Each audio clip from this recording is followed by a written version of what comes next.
Hello, this is Mr. Fike, and this is an orientation video for Introduction to Philosophy on Canvas. And so you'll see a screen here in front of you, hopefully at this point.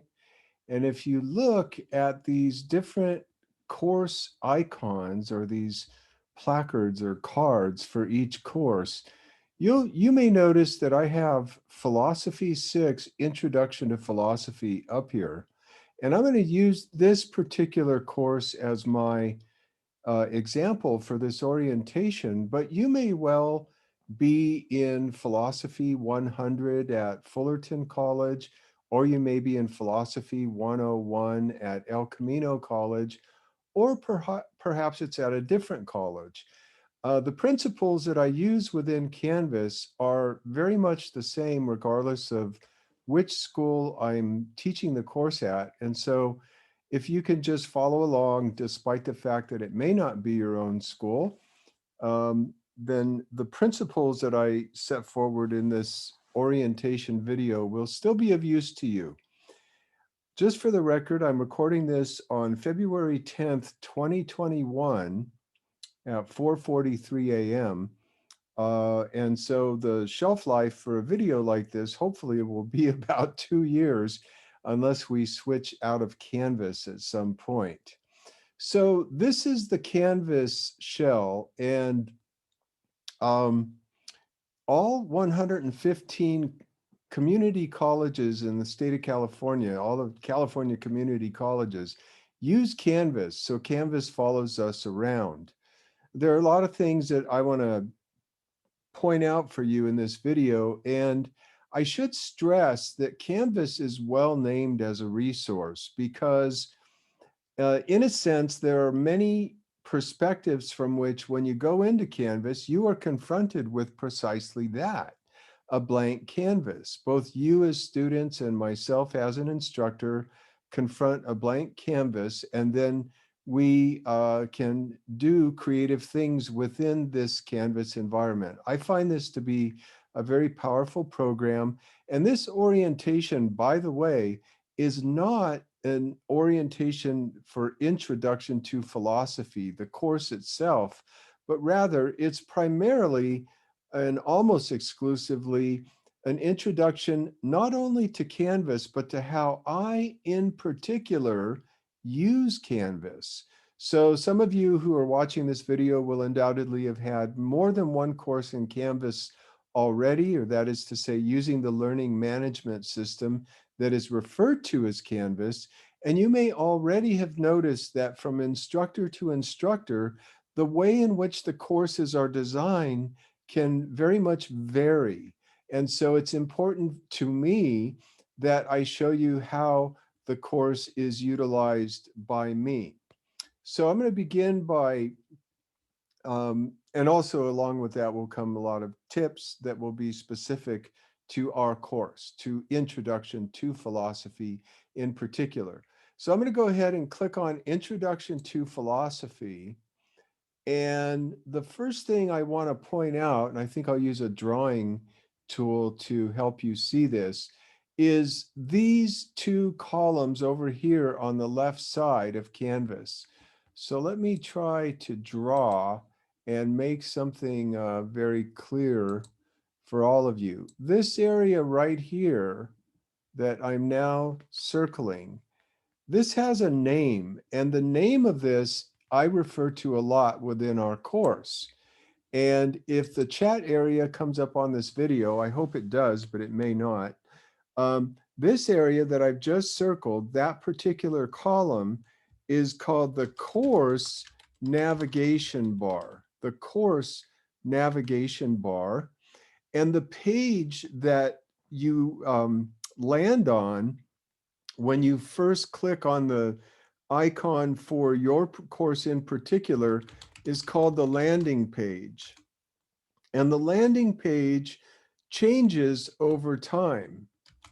So I'll type that in as well. It changes over time. So right now, if you look at this, you see that, I've got welcome introduction to philosophy, welcome to introduction to philosophy right here, but that will change as we progress through the course. So in a couple of weeks, when you come into your course, you may have by that time gotten used to seeing this right away, but don't be surprised when you see that change. We may be in unit or module 3, for example, and so when you come into your landing page, you may see different content in this area.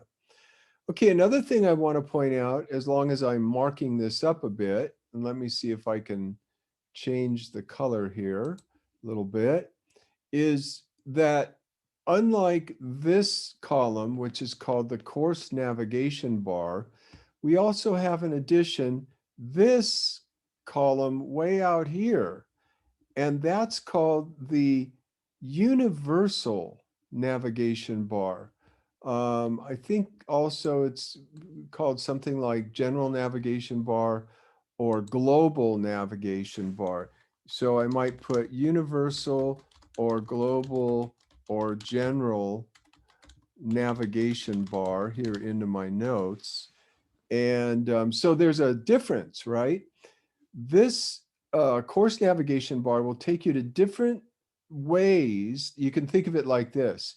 If I click on home, I get the landing page. If I click on syllabus, I'm going to see the syllabus. If I click on modules, I'm going to see our course from a completely different perspective. And we'll spend some time on modules in just a moment. And again, even if you may think at this juncture, well, I've already had courses in Canvas, so I don't need to do this because I know what modules are. Well, maybe yes, but maybe no, because I use modules in a very specific way in my course. And I myself have taken about 7 courses in Canvas from other instructors. And so I know that not all instructors use it the way that I use it. So hang tight and follow along. I know this is not the most exciting presentation ever, but it really is designed solely to be of help to students. And then we have, in our course navigation bar, we have discussions. That is somewhat self-explanatory, although we'll talk about those in a moment, or a few minutes, I should say. Assignments, if you want to see all your assignments, that includes quizzes, discussions, and other sorts of items. And then announcements, which is very important. I'll be talking about that.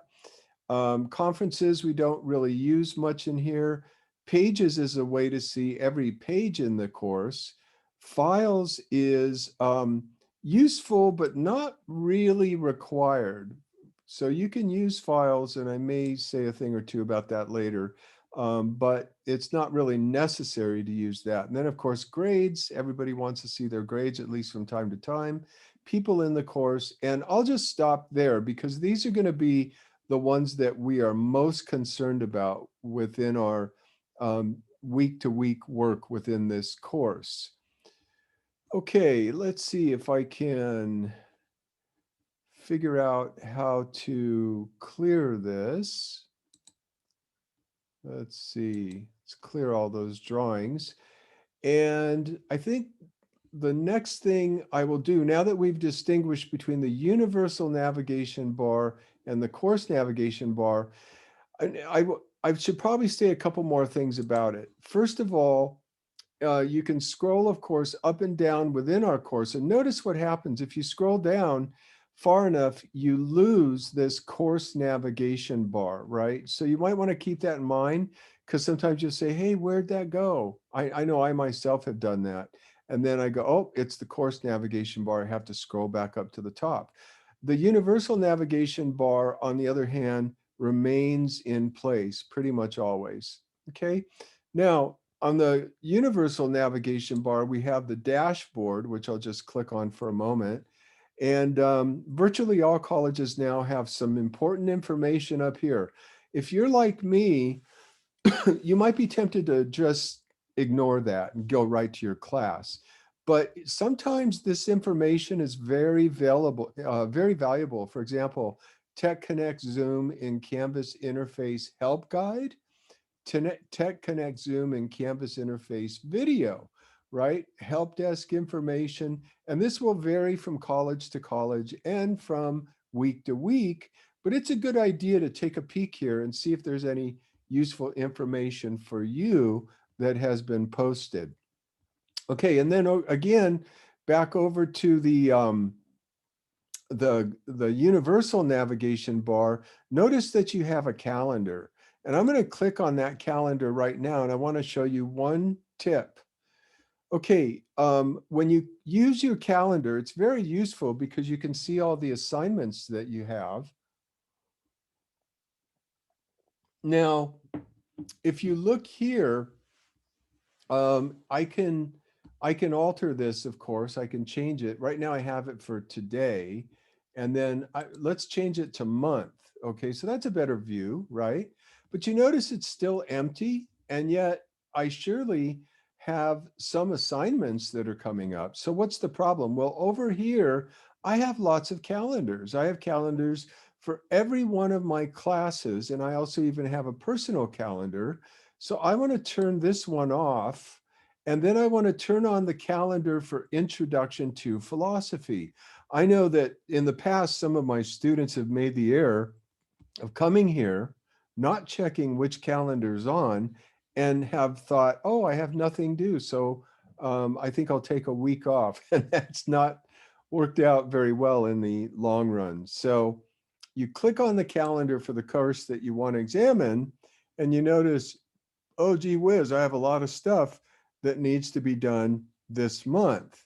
And the cool thing is that you can click right on the assignment, and then you can even further go into there if you wish to. But right now I have it on instructor mode, so I'm not going to do that. But that's one way to see what's coming up for you in terms of things that are due within a course. Okay.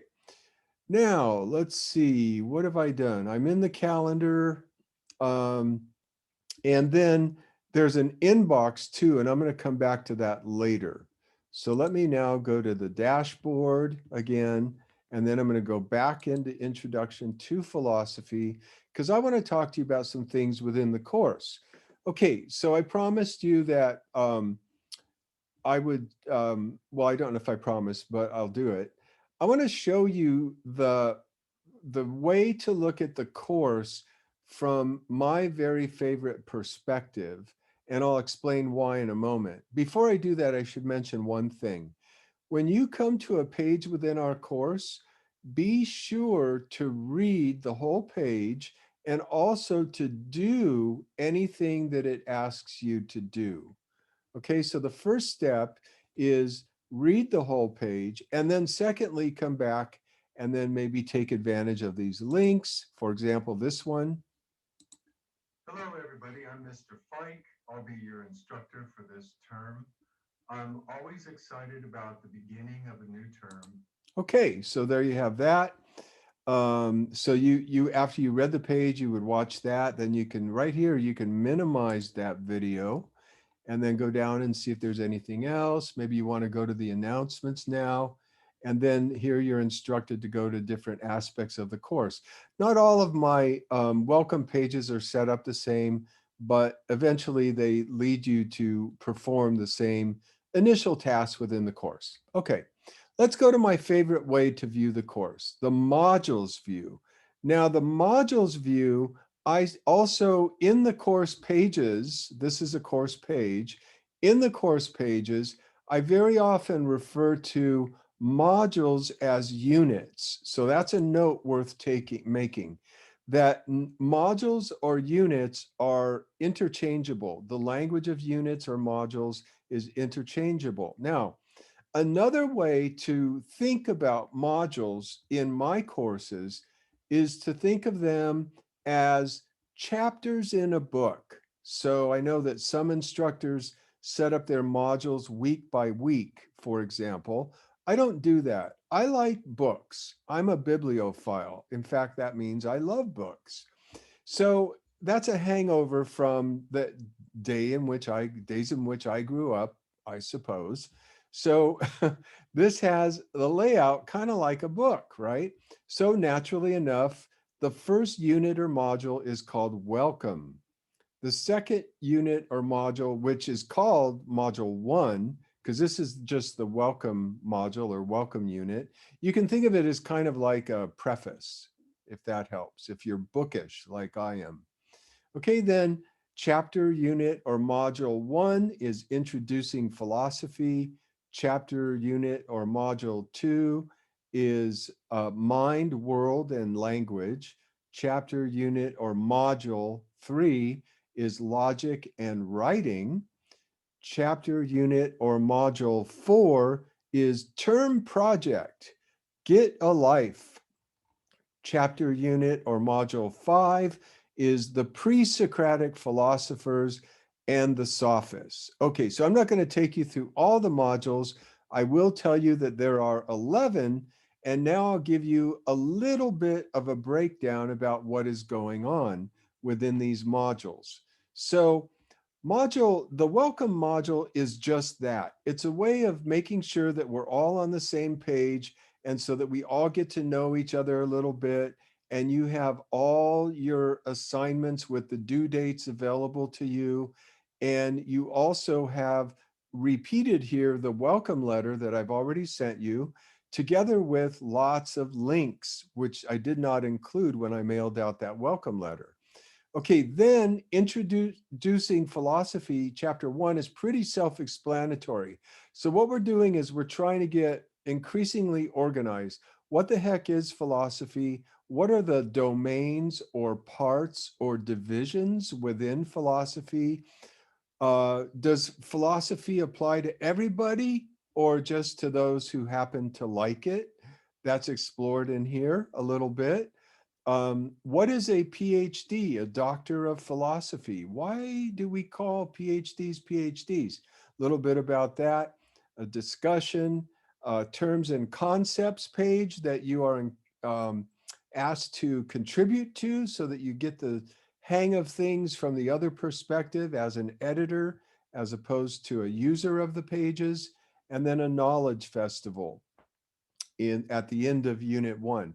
Okay, unit 2 is called Mind, World, and Language, and this is a part of the toolkit that we use in philosophy. In other words, a lot of what we'll be doing in this course turns on a rich appreciation for the distinctions among the mind, the world, and language. And what we'll see in this unit or module is that a lot of philosophical problems result from not carefully distinguishing these three ways of using language to talk about the problems that appear to arise within philosophy. So this is very, very basic, but very important.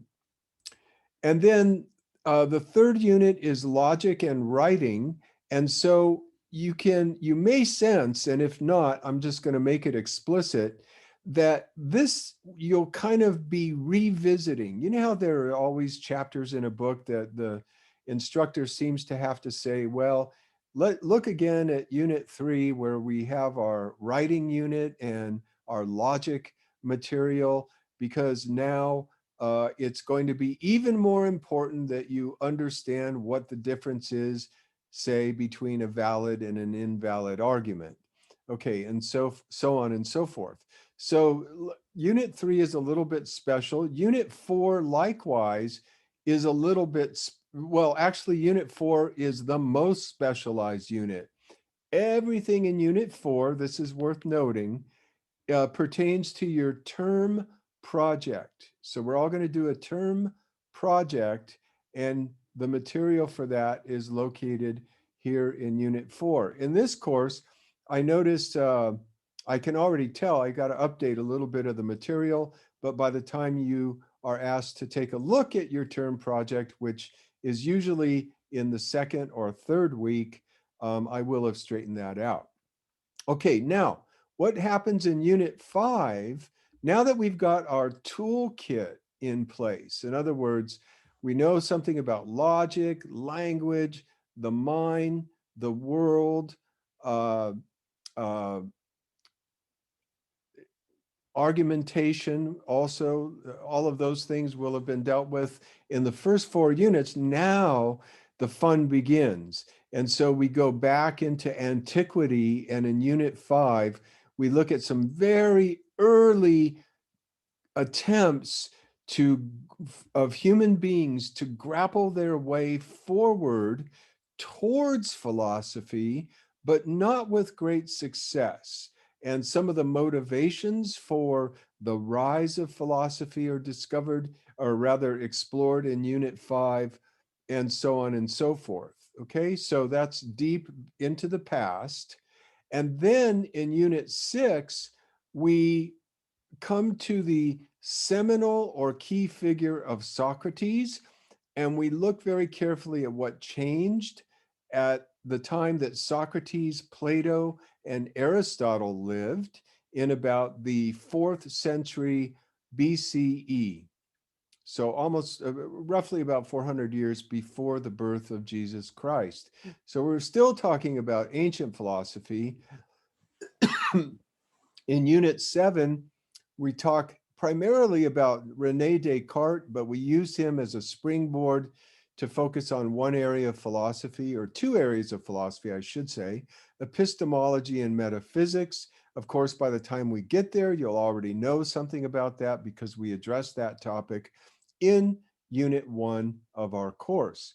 Okay, and now, after Unit 7, we become a lot more contemporary. In other words, Units 8, 9, 10, and 11, we let go of the past a little bit, and we begin to look at philosophical problems. And so very quickly, in Unit 8, we discuss the existence of God or gods and the problem of evil. In Unit 9, we discuss the mind-body problem and consciousness. In Unit 10, we explore free will and determinism. And then finally, in Unit 11, we explore ethics in quite a bit of detail.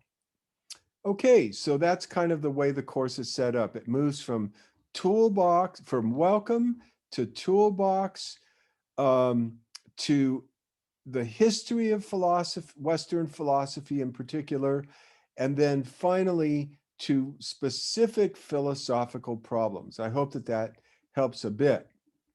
All right, so this is the welcome module, and this is module 1. So now what I want to do is, while we're in the welcome up here with the module view, we're still using the module view, I would like to point out some features of all the modules, and then some aspects of module 1, or the welcome module in particular. Notice that, in fact, maybe I'll use my drawing tool again to make this very clear. Notice that almost every element within the unit has some information that is very useful before you even open any parts of the module.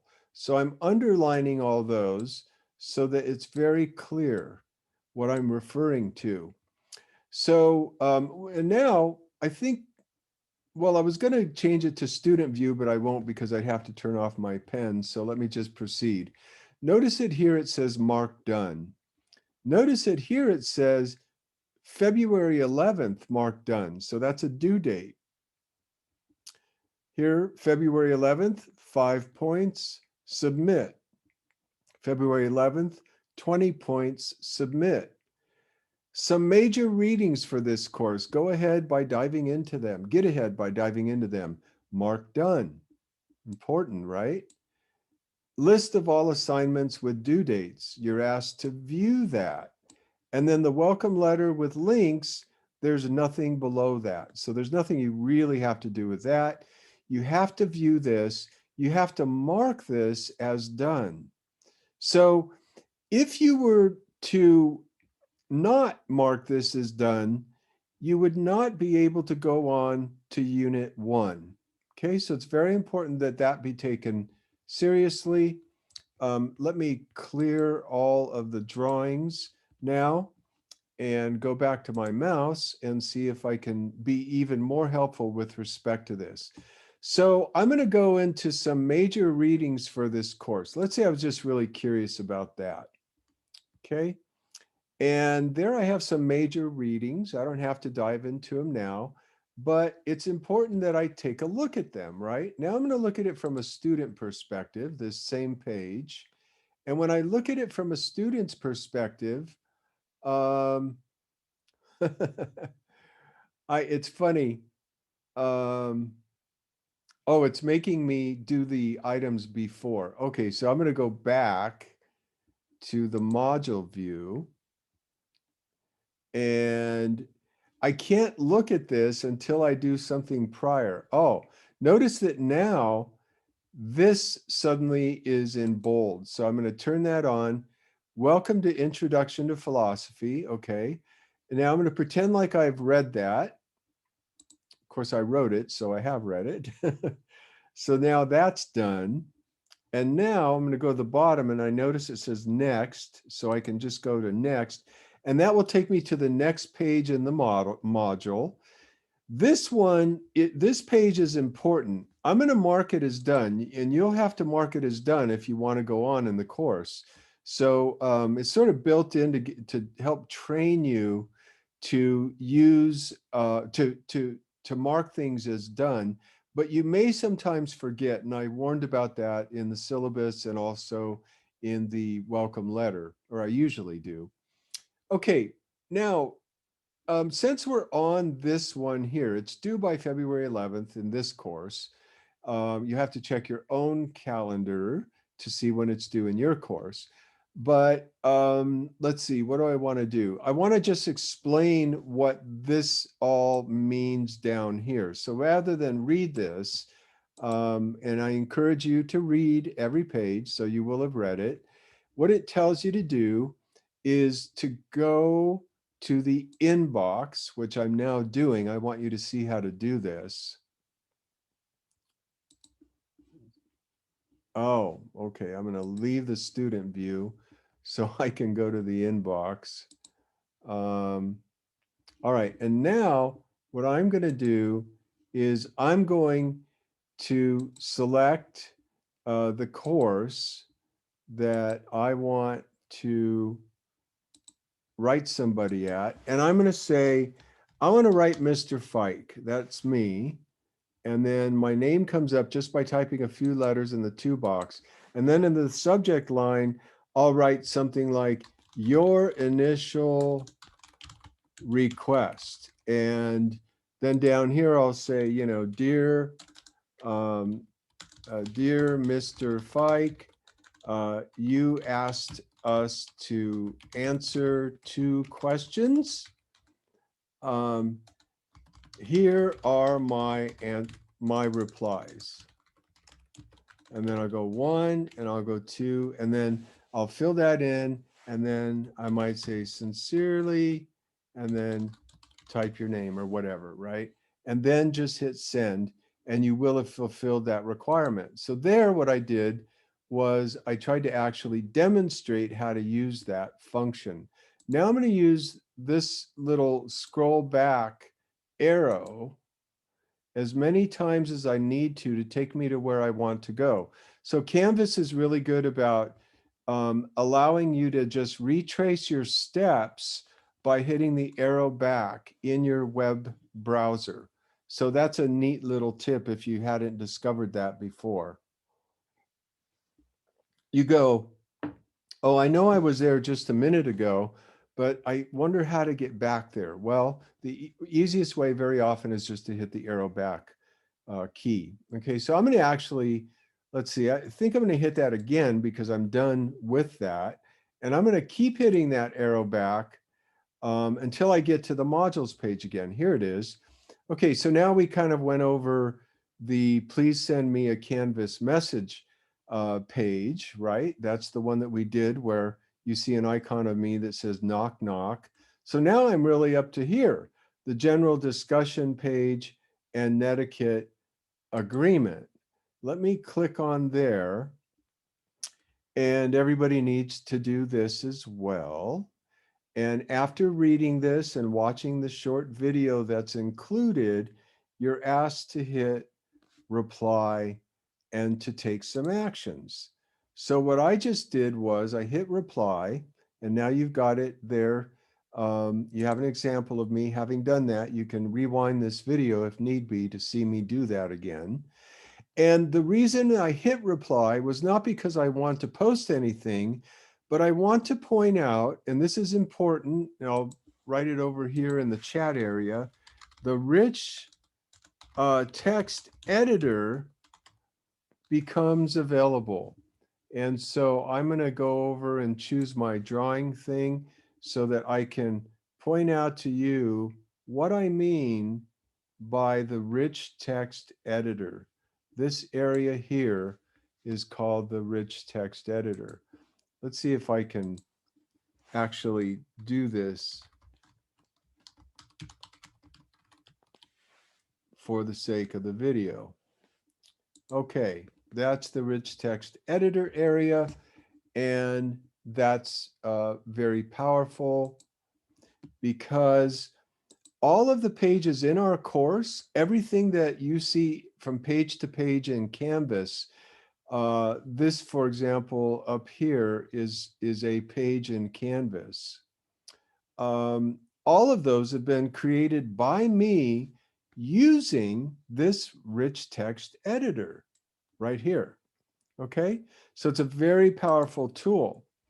And I would like you to use it very effectively. So one thing that you'll want to do is when you are actually engaged in a full-blown discussion, let's say that the discussion has 4 parts, then you want to go ahead and begin perhaps by typing in the 4 numbers and then going through and making sure that you answer each part of the discussion.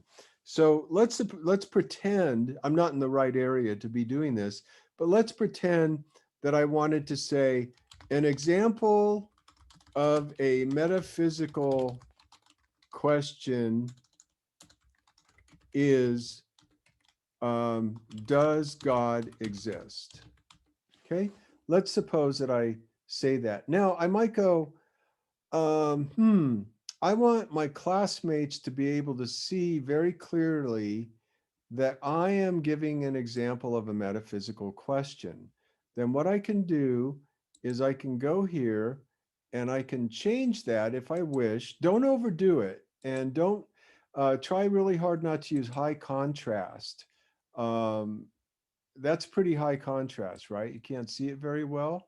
So I don't like that. And I'm going to come back here and I'm going to make that, let's see, that background white again, like so. But I've already made it bold. I guess I did that.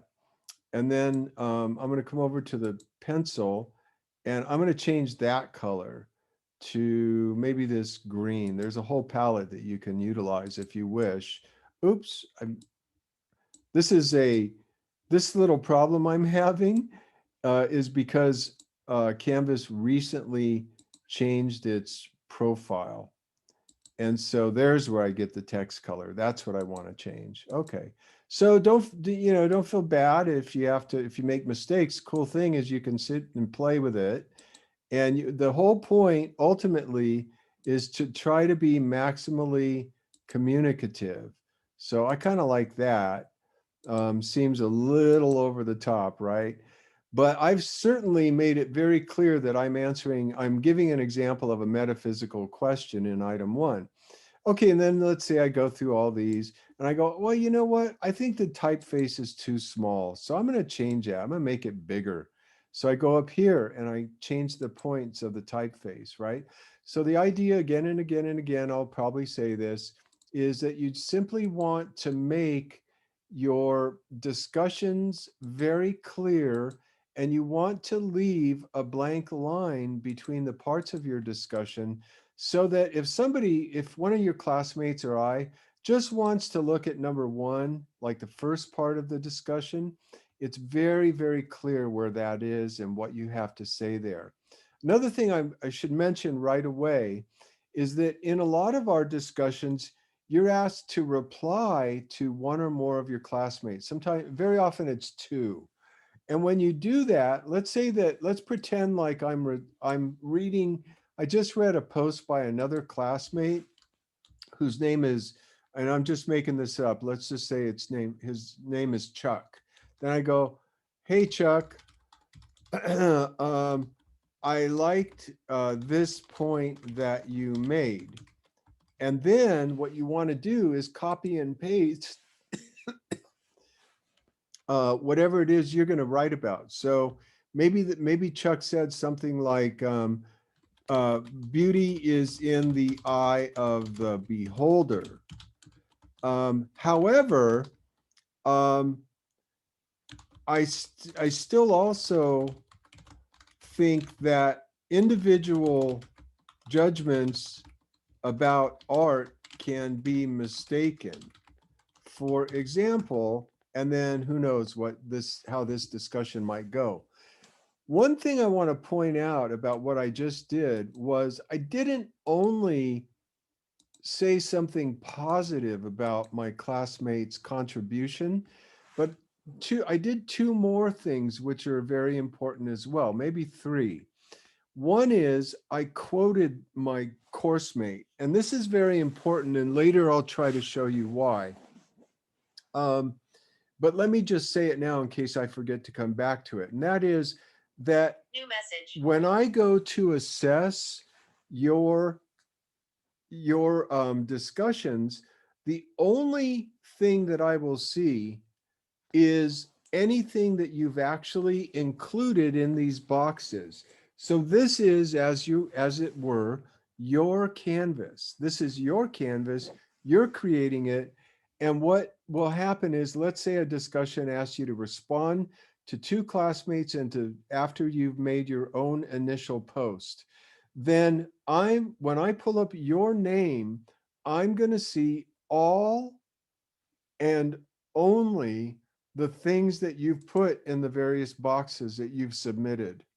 Okay, that's very important, because if you say, I like the point you made, but you don't include the point that your classmate made, I'm not going to see it. And that would be a bummer for you, because I can't assess you positively for something that I have no comprehension of, right? So that's important. Furthermore, even though I've complimented the observation that Chuck has made, I've also offered something that moves the conversation forward. And that's very important. That's crucial. You're not having a conversation if you just say to somebody, oh, that's great, I really like that. Okay, so be sure that you move the conversation forward, that you have some observation that goes beyond mere agreement. Okay, and then finally, I proposed giving an example. Give an example of whatever it is that helps Chuck to see where we may not have a complete meeting of the minds. Examples are very, very useful. Examples and explanations are discussed in Unit 3 or Module 3, and you'll get to that shortly. All right, well, I think I've gone on pretty much as far as I want to go on about these rich text edited replies that you'll be giving throughout this course. But there's one final thing to be said, and that is that you cannot, once you post the reply, you can't edit it. So you want to be sure that you're real happy with the way you've done everything, and that you've read the instructions carefully before you post the reply, because once it's posted, you cannot edit it. However, of equal importance, let's suppose that you and I engage in a dialogue, or you read more of what your classmates say on the topic that is the subject matter of the discussion, and you just aren't happy with what you did in the discussion. Then what you can do is you can simply write a follow-up. Just go back to the reply area, down here, the reply, and hit a new reply, and then say something like, in my last post, I mentioned that sometimes judgments of beauty are mistaken. However, what I failed to mention was blah, blah, blah, blah, blah, right? So you're adding to your overall contribution to this discussion. And once again, when I pull up your contributions to a discussion, I see all and only the boxes that you actually filled out and posted. So you may have 6 or 7 posts in one discussion, and that's fabulous. I will read through them all and I will see the growth that occurred as you read and interacted with your classmates, and that's a great thing. That's what we're striving for. So I will read them from top to bottom, and I'll see how that entire discussion went for you. Okay, now for sure I've gone on far enough about that. Let's see. I think the next thing I want to do is go back to the modules, and I want to go down specifically to module 4, because module 4 is our term project module. And I want to point out a few things about this module. Um, Now, notice that on this module, and the same thing is true with each module, over to the right, it tells you what the prerequisites for that module are. So you can't get into the module 4 until you complete all elements in the welcome module. But once you've done that, so you may already be there, you can come down and you can start looking at your term project. Isn't that cool? So you can get an early jump on it. Now, I can tell you that the way to begin is to watch, to come here to this first page. And here you'll find the 8 philosophical lives that you may choose to actually participate in.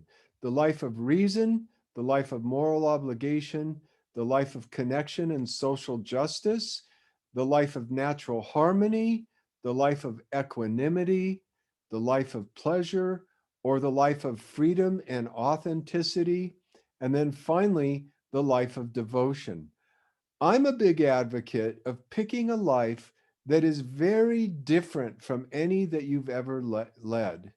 And I may talk more about that in another video, but I think for this video, that's all I'll say about that. If you look at these different lives, you'll notice that there are at least 2 videos under each life. And in some cases, there are up to 4 videos. Looks like here we've got a update to do. But there's going to be an assignment. There is an assignment in Unit 4 that also asks that you watch one video from each of the 8 lives and that you write a paragraph describing what you learned. So that really is the first part of what you want to do for your term project. Okay, now I'm going to use the back arrow because that's a convenient way to retrace my steps. And now I'm back down to Unit 4. And um, let's see. So that was the 8 alternatives with videos. Um, then the dates of philosophers, I asked you to take a look at those. That's kind of just an interesting thing to be aware of. I'm not going to say more about that here. Here is the Live a Philosophy video summary assignment, which for this course is due March 4th, but it will March 1st rather, but it will tell you when they're due. These are the actual assignments for the various lives. So before you choose a life, you may want to go through and see what the assignment consists of. So there, however many students there are in the class, let's say there are 40 students, then there are 8 lives. So each life will be pursued by 5 students. So I do put limits on how many people can sign up for a life, which is a motivator, hopefully, for you to sign up for a life relatively early so that that life hasn't filled up. Okay, the last page of the unit is the term project itself. That's where you submit it at the end of the course. And just before the last page of the module, module 4, is your sign up page. It's called Your Philosophical Life. So Your Philosophical Life is, I'm going to actually put that in the discussion. Again, I'm not sure it's going to show up on the video, but I'll put it in here in case it does. Your Philosophical Life, you might want to make a note. You need to sign up for that by March 14th. Now, for this class, but I always give you a little time. So I'm doing this on February 10th, March 14th. These students have a month before they have to do it. Could one of these students sign up for a life tomorrow? Yes, if they've already done the video assignment, because that's intended to help you explore the various possibilities to make sure what you're getting yourself into. And then what happens is, as students sign up, they send me an email, a Canvas conversation message. That's what we call those um, communications that we limit ourselves to in terms of personal contact between you and me in our course. Those are called Canvas conversation messages. And I'm going to put that, I'm going to type that in the chat area. Canvas conversation messages. Um, do not write me, please, at student email address or at college campus addresses. It's very, very hard to keep up with those. But for reasons I'll be explaining in a couple minutes, it's very easy for me to get your Canvas conversation messages right away. Okay, so I think I've said about enough about unit or module 4 for now. I'm now going to cheat and go right to module 4 to see if there's anything else in this first unit that I want to discuss with you. I don't think there's anything crucial. Now, I mentioned that you don't need to use files, but you may wish to. So you have access to those. And essentially the files, some things in this particular course are not as well organized as they need to be. I could probably do a little organizing right now. Uh, let's see if I can. Yeah, I'm cleaning it up a little bit, even as, here we go. So now we have readings, instructor, images, handouts, and so forth. So these files, you do have access to a limited number of them, and you're welcome to go there and explore them if you're just a curious person like I am. You might want to look at all the readings. Let's see what that looks like. And it turns out that there are a lot of readings. In fact, there are more readings here than what we'll actually go over in our course. Now, how do you get a hold of these otherwise? Well, they come up in the modules at the appropriate junction in our course. In other words, I've embedded them within these pages as they apply to the learning that we're engaged in. So that's how those work. Um, all right, let's see, what else should I do? This is very important. The list of all assignments with due dates. So I'm going to go ahead and click on that now. And I want to just show you that all of your assignments are listed here with the due date, and they're clickable. You can go right to them. Now, a lot of them you can't get to if we haven't got to that point in the course, right? So they won't be activated for you as students until you've worked up until that point in the course. As most of you probably already know by the time you're watching this video, we call our exams progress parades, and the dates of the progress parades are limited to a specific range. And so make sure that you go into this page for your course in particular, and you check the range of dates during which you can participate in Progress Parade 1, Progress Parade 2, Progress Parade 3. Now, of course, they're also listed here in the comprehensive list down below it. So here you see Progress Parade 1 is there. Progress Parade 2 is here. Progress Parade 3 is down here. So what I recommend that you do is that you actually um, incorporate this into your personal calendar. Of course, that the way you do that will vary from student to student. If I go over to your syllabus, now I can click here to get to your syllabus. I can go over here and go to your syllabus. And there are probably other ways to get there as well, but I'll go ahead and click on syllabus here for now.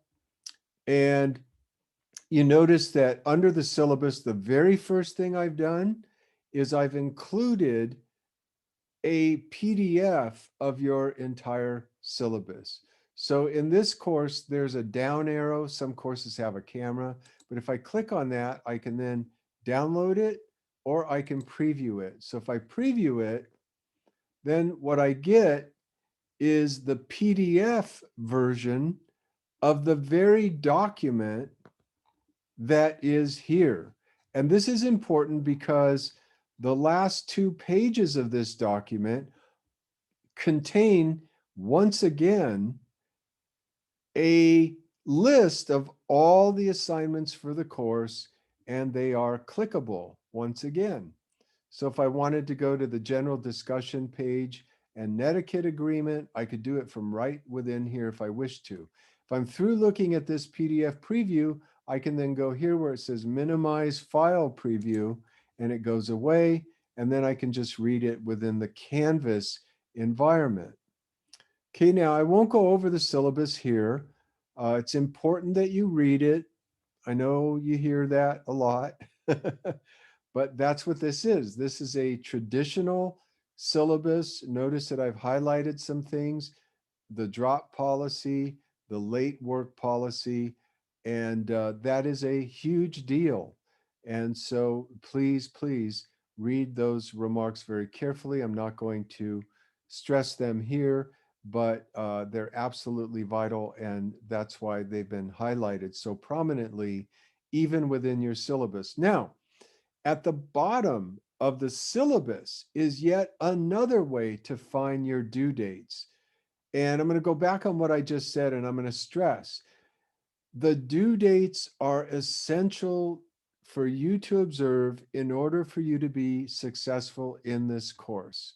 Unfortunately, very often what happens is a student will go, oh, wow, I don't have anything due until such and such a date. By the way, that shouldn't be there, but I'll fix that later. Um, so, this class has some things due by Thursday, February 11th. Your class may be different. But what that means is that um, that's the last day to submit these 3 assignments that are listed under that day. So they're going to close, and that's going to be that. So you want to have it all done before that day ever arrives. And so it is for the entire course.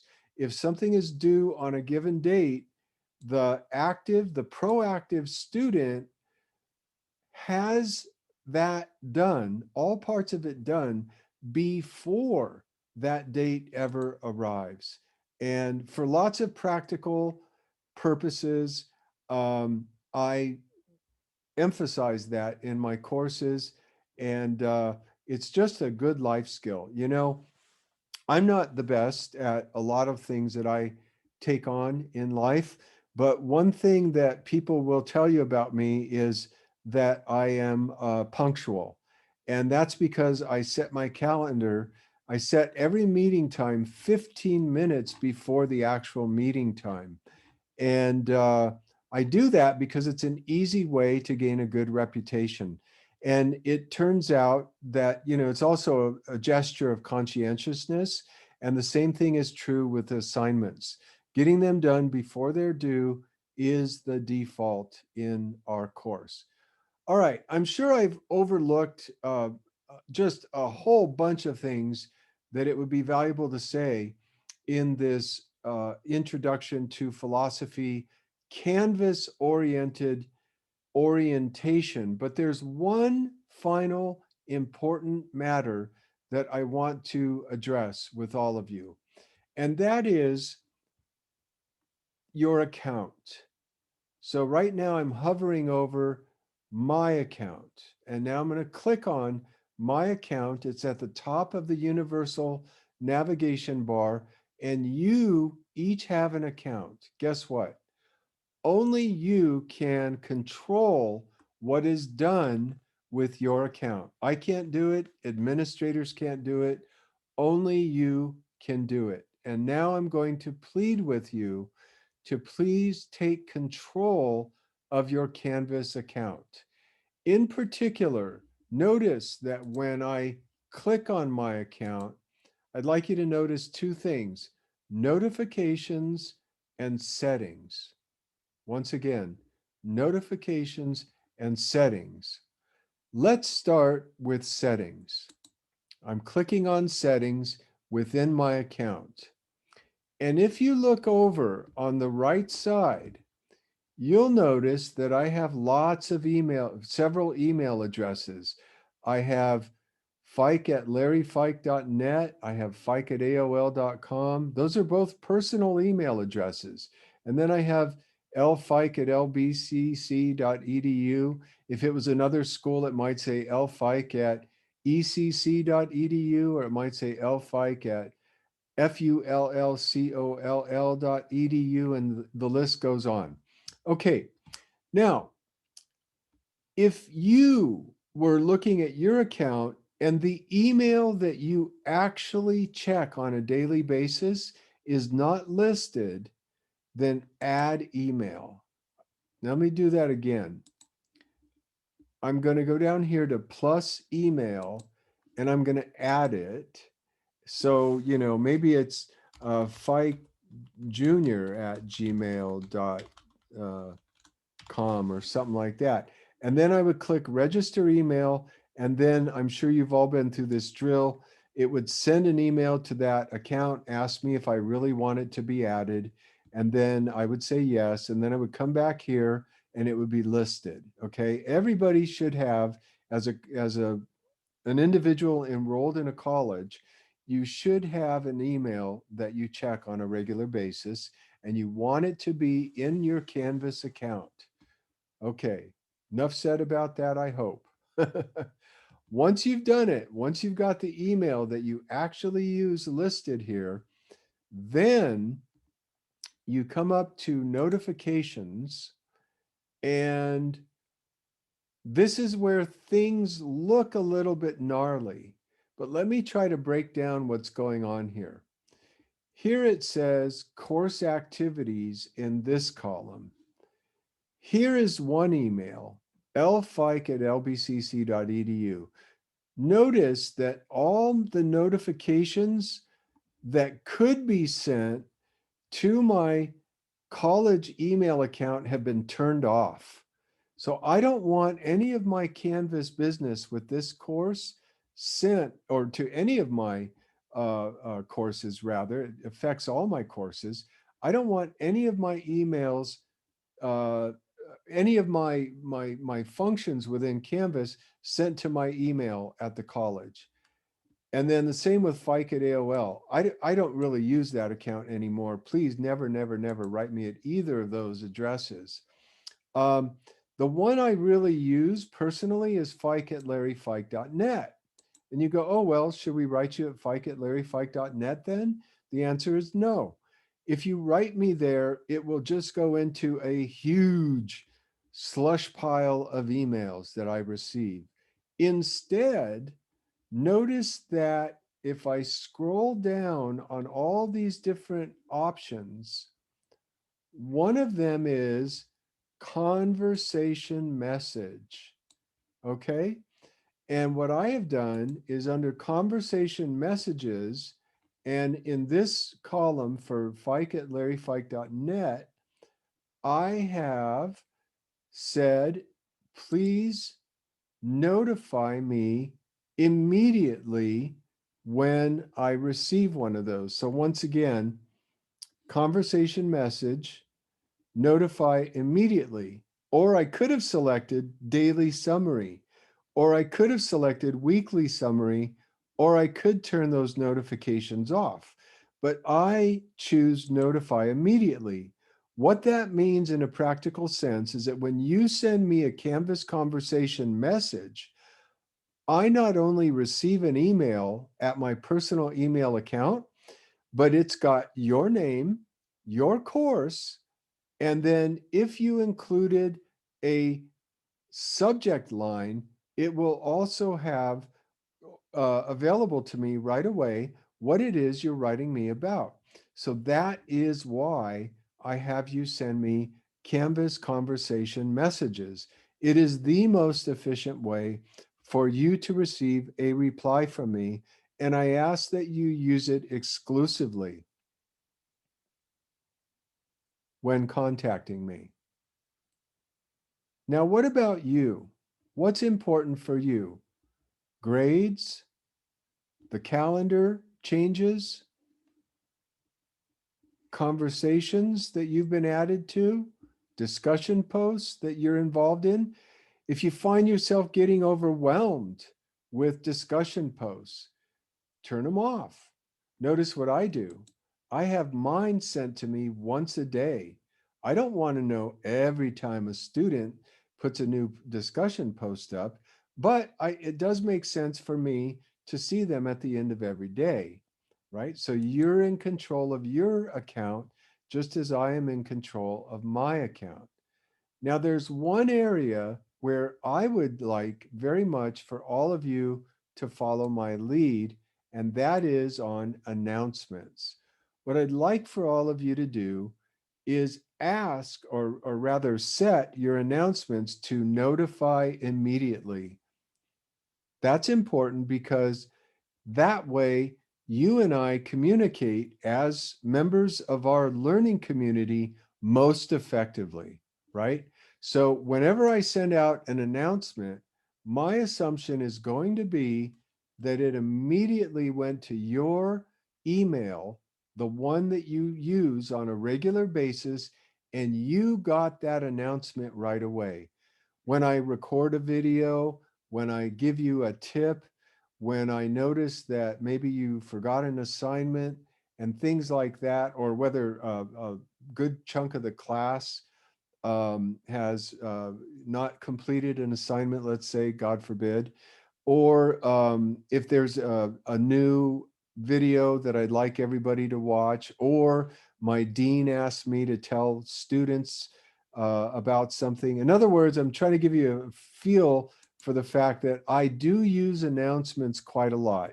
We have 16 weeks. I'm going to guess that you'll receive about 30 announcements from me over the course of 16 weeks. So that's just a couple a week, but they're very significant. So please set your announcements to notify immediately. And once again, that was under notifications, which is found under your Canvas account, over which only you have control.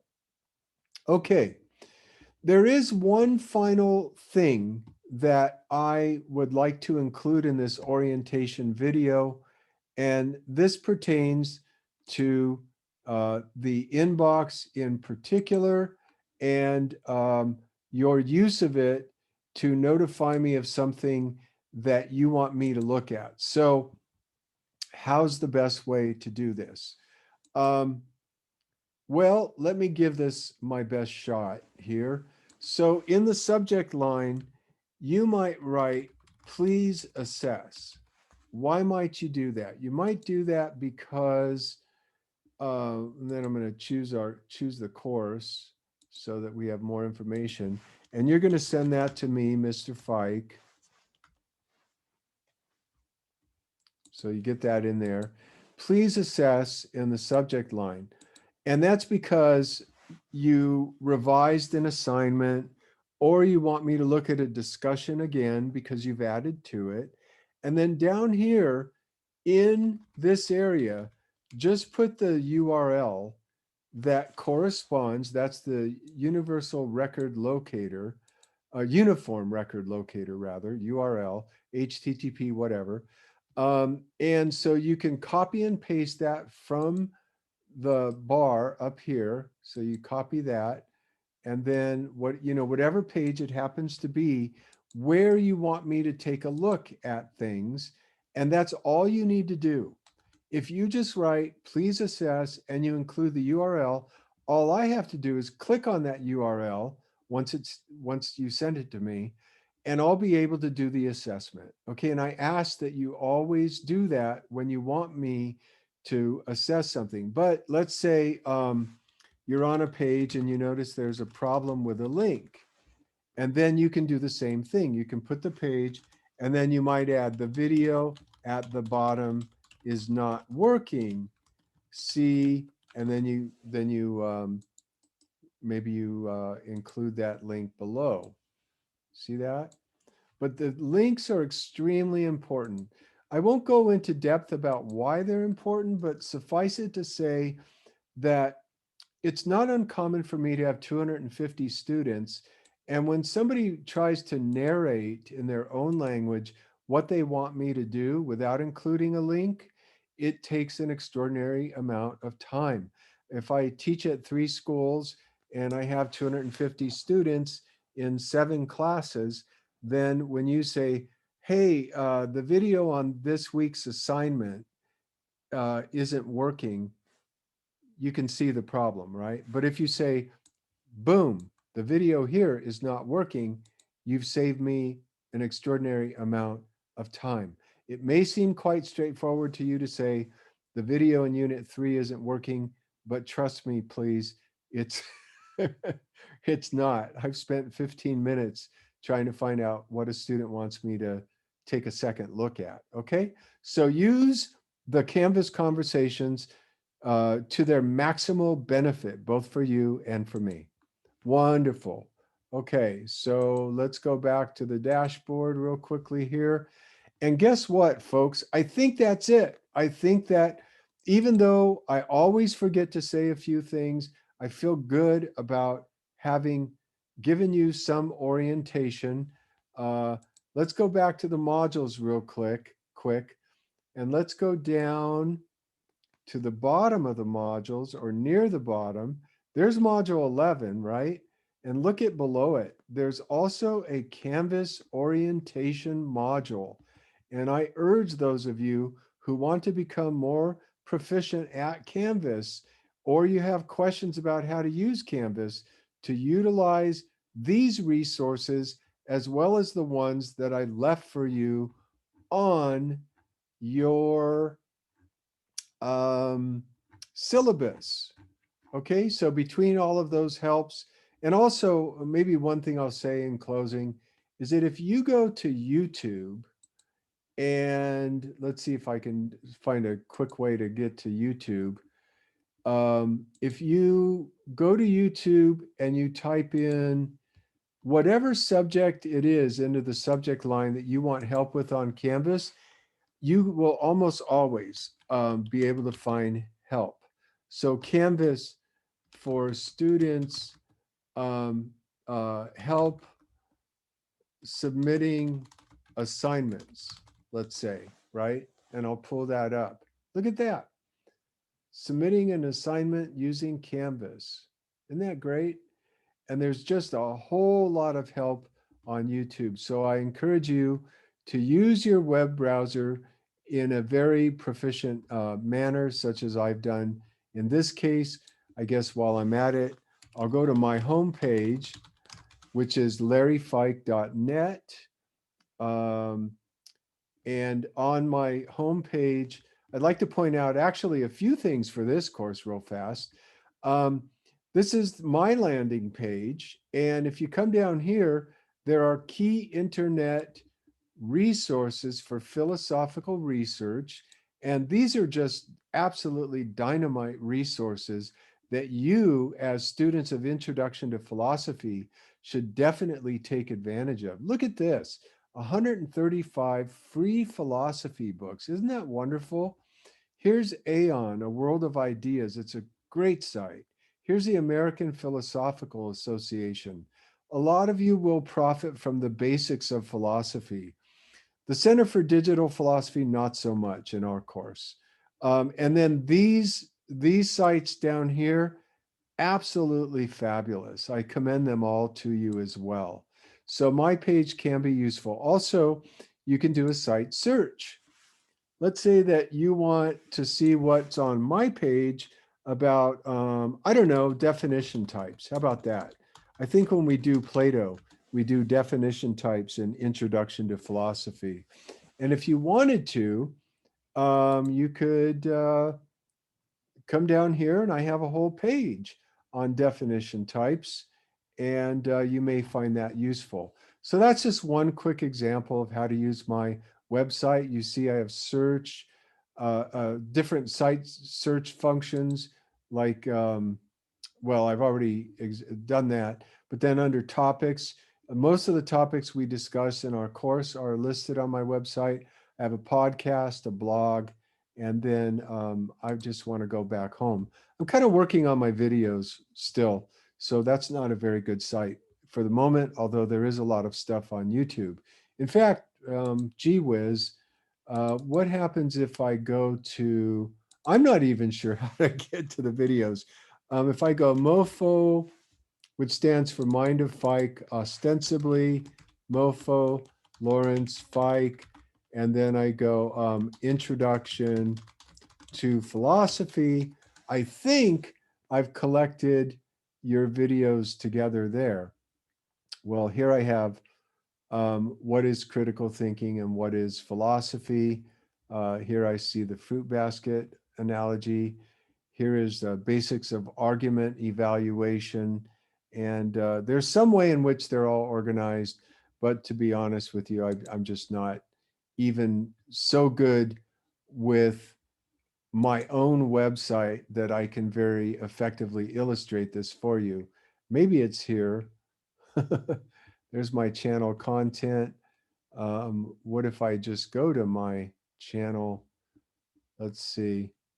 All right, well, you can see I have some challenges here myself.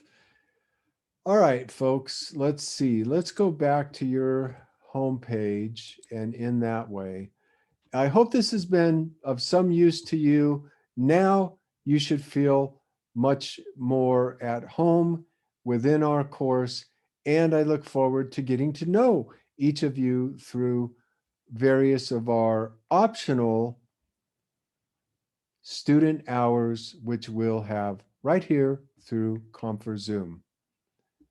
All right, everybody.